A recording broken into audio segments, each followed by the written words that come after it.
Today's project on the XR1200, we're going to put a 17-inch front tire and wheel on here.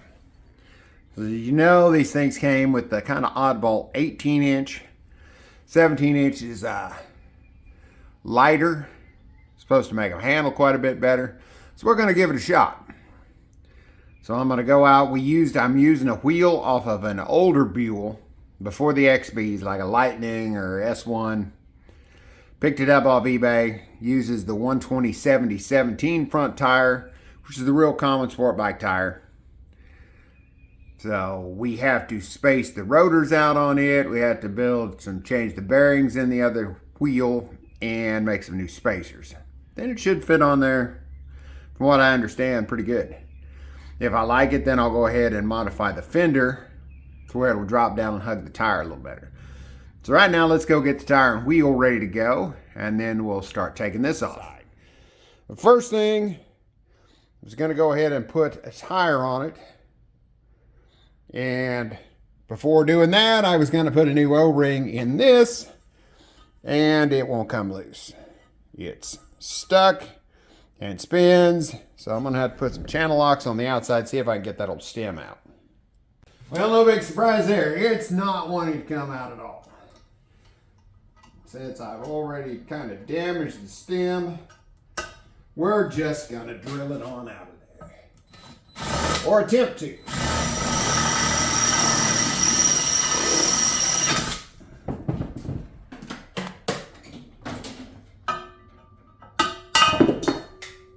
As you can see, that baby was quite corroded, so it's probably a good idea. I mean, I was going to change the O-ring. I think they have an O-ring on them.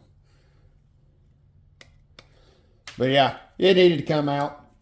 Since I would actually prefer a rubber stem that I can change each time I change tires, we're just going to modify this, enlarge the hole a little bit, so I can use one.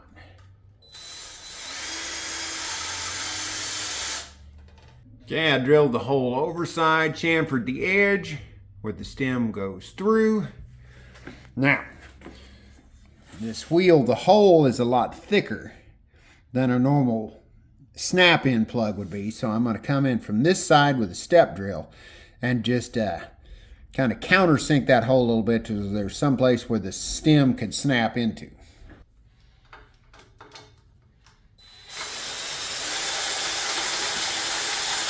Right, I did just a touch of blending there with the flap wheel to smooth all that out so that stem will nest in there. Top edge is stepped. Let's see if a stem will go in. Got a little goop on the stem. I'm using a TR412, which the TR412, 413, and 414 all have the same diameter for the hole, which is 0.453, but they're just different lengths. The 412 is the shortest one, and I think that'll work good in this wheel. Don't really need it sticking out very far. Put that in there. Put that on.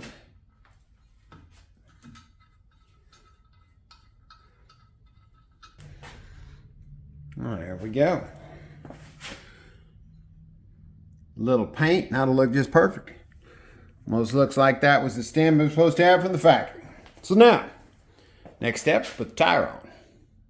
I'll probably repaint it to match the bike, but I usually like to do that after I put the tire on. You have to do a little masking, but then there's no chance of me damaging the paint as I put the tire on. Especially with fresh paint, it's a lot easier to nick it. Okay, tire's gooped up. Don't see any weight dots on it, so it'll just end up how it ends up.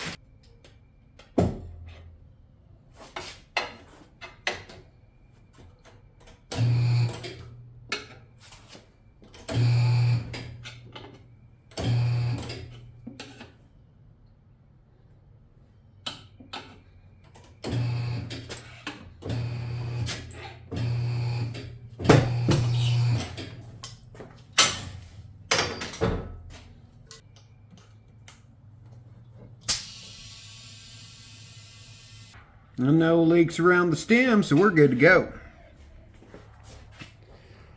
Probably wait till I get the new bearings put in it, then we'll balance it, be ready to put it on the bike. First off, we'll set these calipers back out of the way.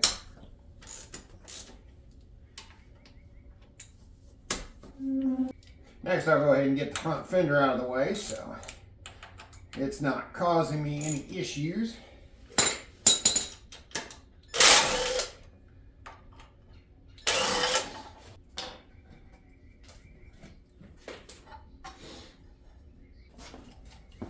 Next up's the axle.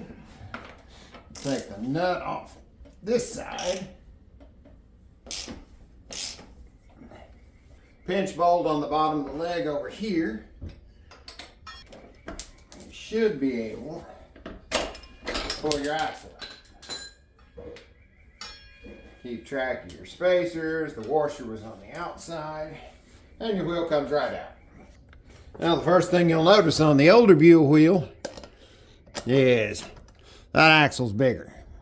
We're going to have to take those early Buell wheel bearings out and go to a wheel bearing off an XB, which should fit this axle, should fit that wheel. We need to remove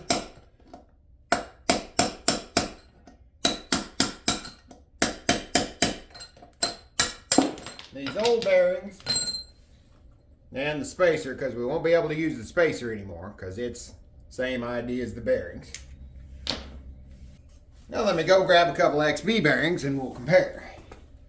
Well, bearings were easy enough. Set of 6005 bearings fit into the wheel, and they have the larger diameter to fit on the XR1200 axle. And these were for the Buell XB. I don't remember if they were front, back, what they were, but I got a whole tube of them, so they were something off the XB. And don't worry, I'll put all these parts and stuff I use in the description when I'm done. Now we need a spacer. It's got to be the same length to go in between the two new bearings, but it has to be big enough to go over the axle. So let's see what I got. Okay, I found a piece of tubing that is the right size to fit on the axle. So now we just have to, I'll cut it down to this length. Then we go ahead and put the bearings in the new wheel.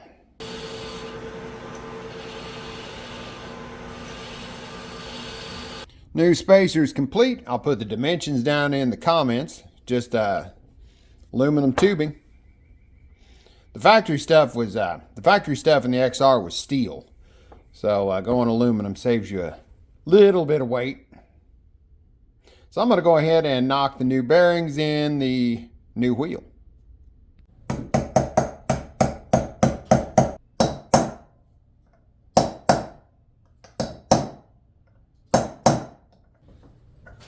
In goes the new spacer.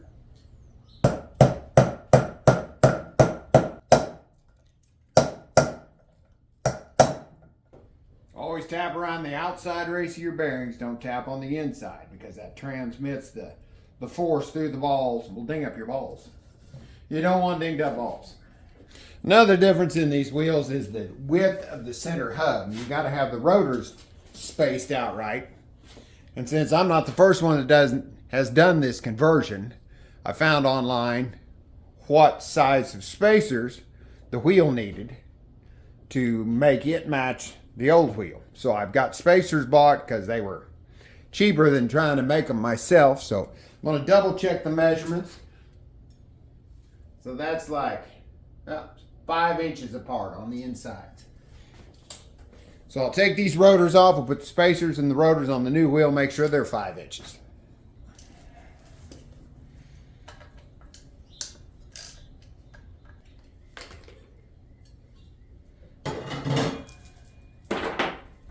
Okay, from the reading I'd done, you needed like a 3/8 inch spacer on each side.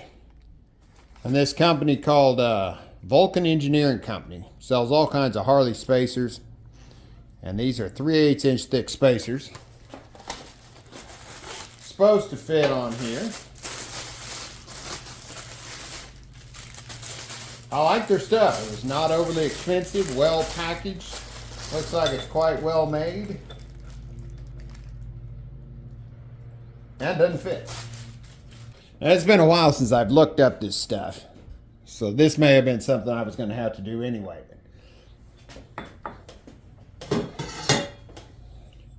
The nub there fits in the rotors fine. Bolt pattern fits fine. So that'll all work good.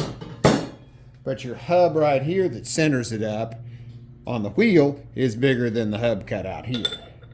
So that just means I'm gonna have to chuck it in the lathe and trim that inside out a little bit. So the nub on the wheel is 2.375 wide, 2.208. We're gonna have to hog her out a little bit.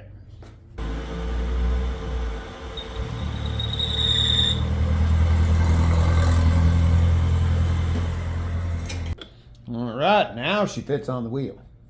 Now with the spacer, you obviously need longer bolts, and Vulcan also had those. So we will buzz these in there with some Loctite and get that fastened down.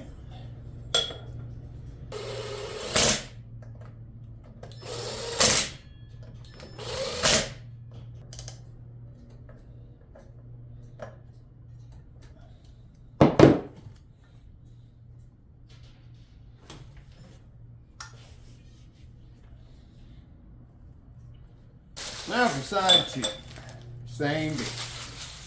Hey, rotor 2 is ready to go on. Before I do that, let's make sure the distance is right.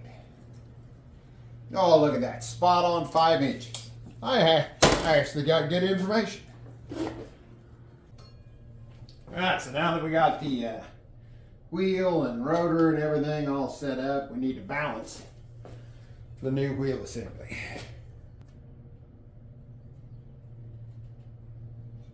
I'm gonna call that good. So now, let's see if this is any lighter than the other assembly. Well, the weight of the assembly dropped from 32 to 29.4. So you got a weight savings of 2.6 pounds. That was about what I lost on the XR1200 the other day, changing exhaust.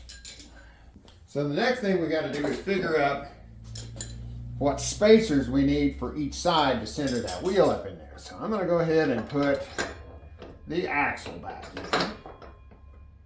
There we go.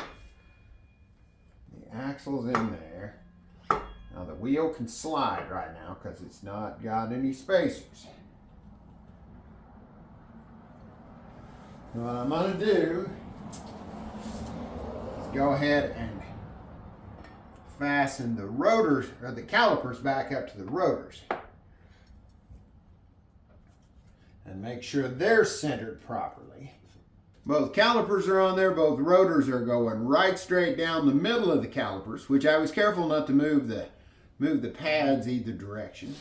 So now I need to measure and find out what I need as far as spacers. And since that bearing is down in that hole, because it's a little narrower there, I can't get in there to measure. So what I'm going to do is measure from this flat on the spacer over to where it butts up against the fork. Measure that on each side, then I'll take the wheel out and measure the depth from the flat down into the bearing, add them together, and we'll have our length we need for the spacer. So I'm going to mark this left and right looking at it. Let's see what we got here. A little divider. Get that in there. All right, now I can take the wheel back off and we'll take some more measurements and get to cutting. Then we'll take a measurement from the inner race down to there. This one's going to be a bit longer because that bearing is all recessed down in there. Well, I run into a bit of a snag there because I ordered a couple of spacers from Vulcan when I was just ordering the rest of the parts, and I ordered 1.25 inches long. Well, there's my two. I need one that's 1.373 and 1.790. So spacers ain't long enough, but that's no big deal. These spacers are nice and thick and they look good. You know, fit in the wheel like that. So what I'll do is just a couple of my old spacers that I had made, I will cut those down to make up the difference. And that will fit on the axle inside the spacer. You won't see them. Possibly if I like this setup in the future, I might change it up completely and build a spacer behind the one bearing that is so far inset. build a new inner spacer and space that whole thing out. And then just have one spacer on the outside. But we'll see. Right now, this will work fine. I just need to cut those two down to go with those two, and you'll never see it, and it'll work fine. Okay, we got our two different spacers ready to go, so let's put this wheel back on there. I ended up taking just one of those other spacers and basically just cut it in half. Trimmed it down to fit, and it looks like it ought to work good. Just a matter of getting everything in here and lined up.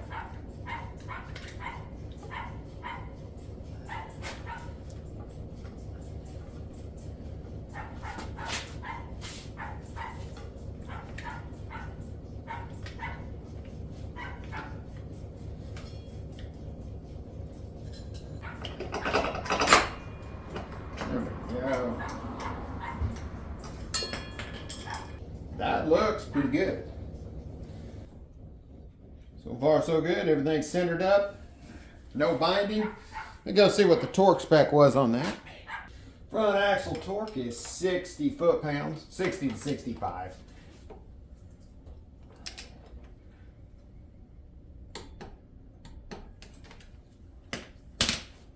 Now, does it turn? Oh yeah.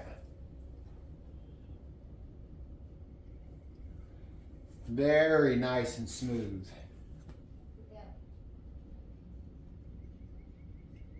All right, I'm gonna put the the calipers on. All right, let's take a look at it. Rotors are still going right down the middle.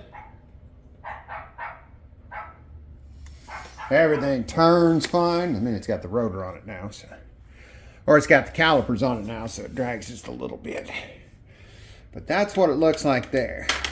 You've got the aluminum spacer on the inside. You have the fat aluminum spacer there, which I like those better than the ones I had on it.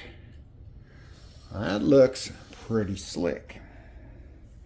So now let's set the fender on there and see how it looks. All right, short of the fender, it's done. I don't think no more than you see of the wheel behind the rotors and the sprockets and everything that having two different kinds of wheels is going to bother me at all. Yeah, the fender does need to come down enough that I at least can't see daylight through it. But I'll figure out how I want to do that and do that later. Right now, it's a little cold and windy out. Got to take it for a ride.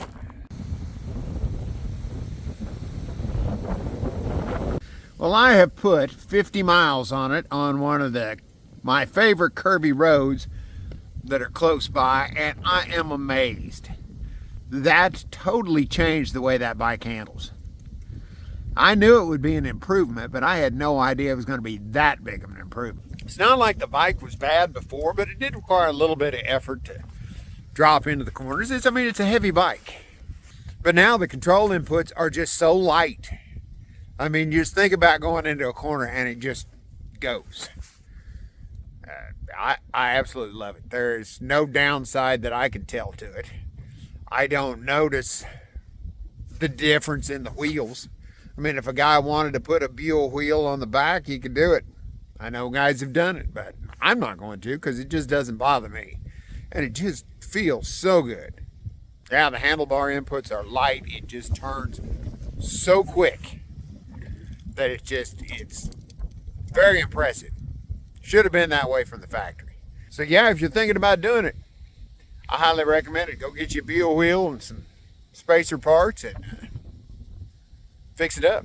And it's a really good combination overall because, I mean, the bike's kind of fat. It's a heavy bike, but on a day like this where it's been super windy, it was good because now it handles like a lighter bike, and yet it was cutting through the wind, 80 miles an hour on these back roads. It was cutting through the wind. It was not getting shoved around like a much lighter bike would be. So, it's great. For what I want, it's just about perfect. It is a little cool today, so since I forgot my stocking hat, my bald head is getting a little chilly out here. Sunshine doesn't feel too bad now. So I'm going to start heading back. Like and subscribe if you like these kind of videos and modifications. And I'll catch you on the next one. Thanks for watching.